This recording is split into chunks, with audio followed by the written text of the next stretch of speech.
Tapi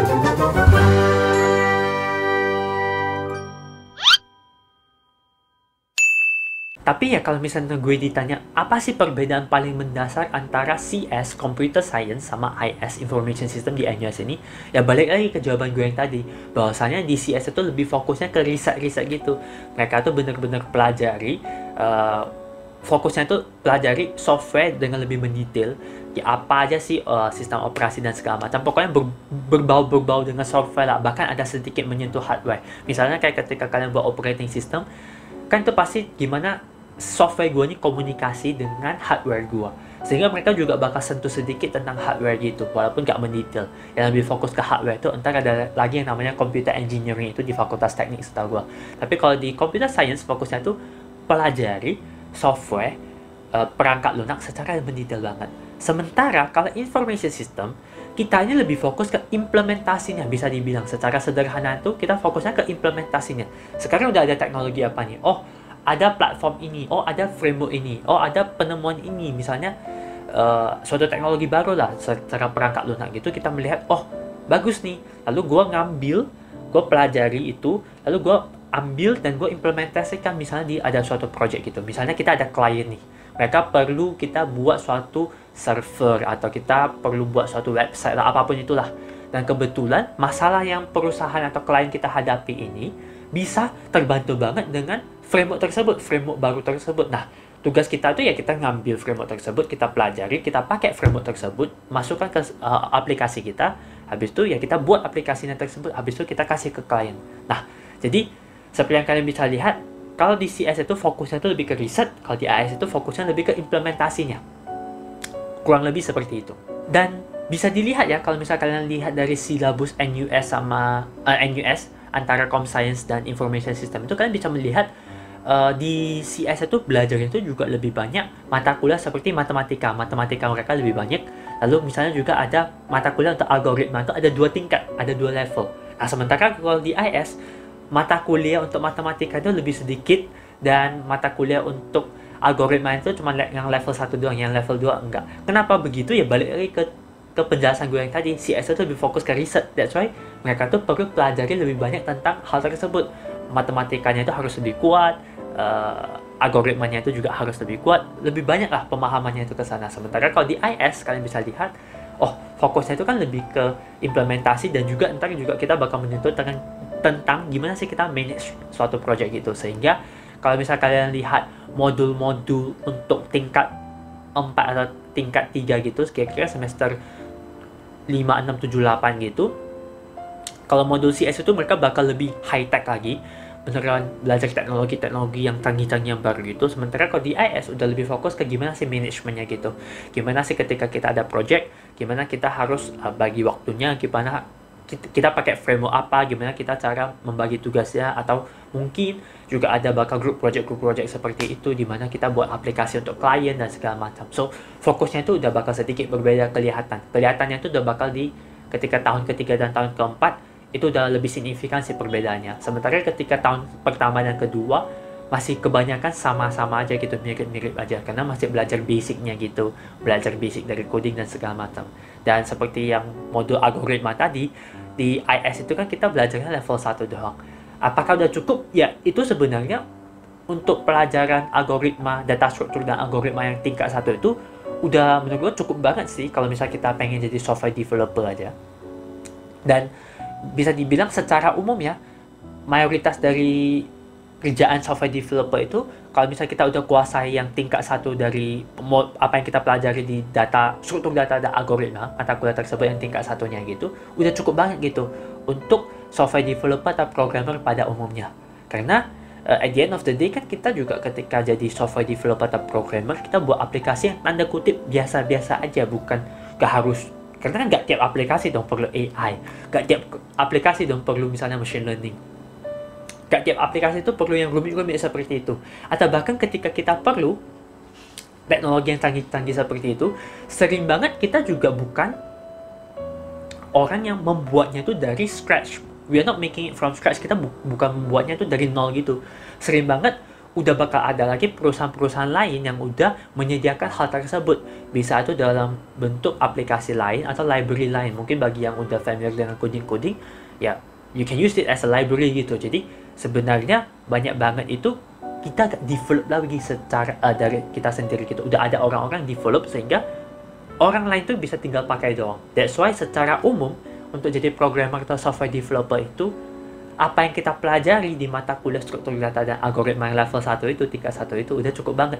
Kalau bisa kita udah kuasai itu udah cukup banget lah. Udah lebih dari cukup bahkan bisa dibilang. Oke, mungkin sebelum gue close video ini, gue juga pengen clear suatu persepsi gitu. Gue gak tahu di Indo tuh gimana, tapi di sini itu ada suatu persepsi yang menurut gue agak kurang tepat lah, agak salah gitu.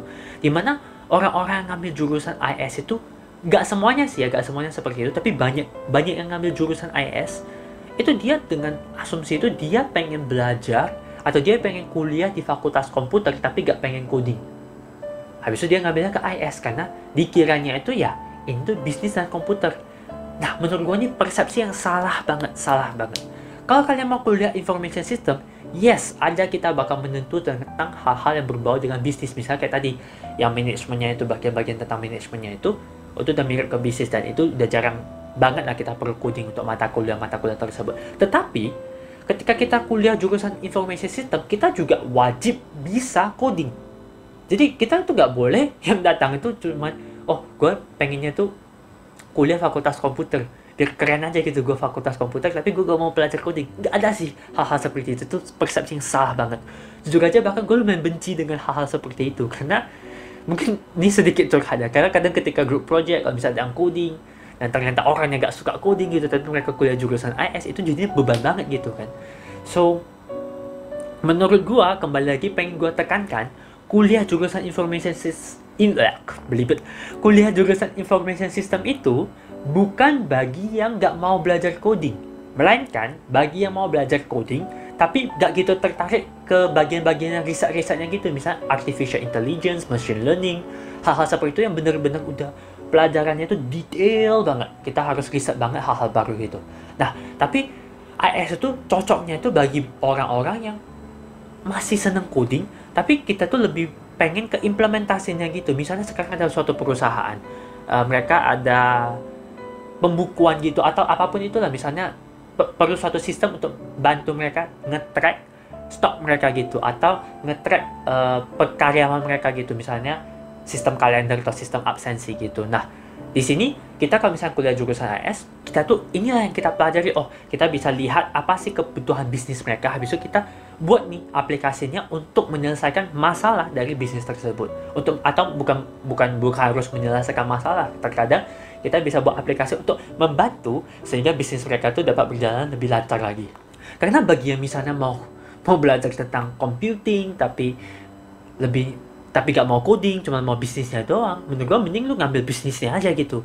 Gak usah belajar di IS, jangan di IS, karena kalau misalnya lu gak mau belajar coding, lu gak bakal ngerti kan cara kita buat aplikasinya itu seperti apa, gimana sih kita perlu buat suatu sistem, gak bakal ngerti. Kalau misalnya pengennya itu cuma sebatas, belajar tentang sisi bisnisnya, habis itu sedikit tentang computingnya, mending ngambil ke jurusan bisnis, habis itu untuk mata kuliah bebas ngambil sedikit tentang komputer, udah, atau baca-baca aja gitu secara online gitu, that's it. Karena misalnya ya, gue kasih contoh, kadang sering banget ada salah persepsi, misalnya apa-apa tuh, kita bisa buat aplikasi nih pakai algoritma aja. Nah, algoritma ini sering banget disalahgunakan menurut gue. Karena kenapa?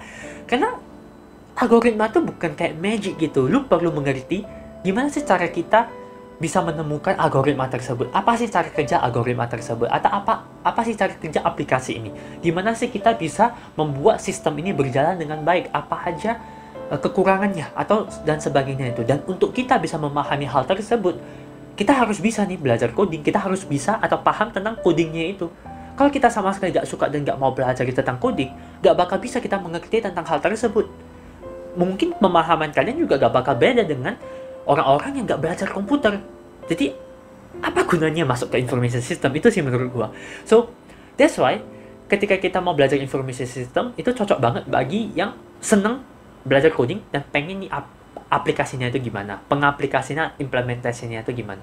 Again, tetap ada pelajari codingnya, karena kita harus ngerti nih, gimana kita cara buat servernya gitu atau segala macam. Of course, ada hal-hal yang kita gak bakal bisa mengerti secara super detail. Misalnya, seperti yang gue kasih contoh tadi, di Com Science itu mereka bakal pelajari tentang hal-hal lebih ke riset, misalnya AI dan segala macam.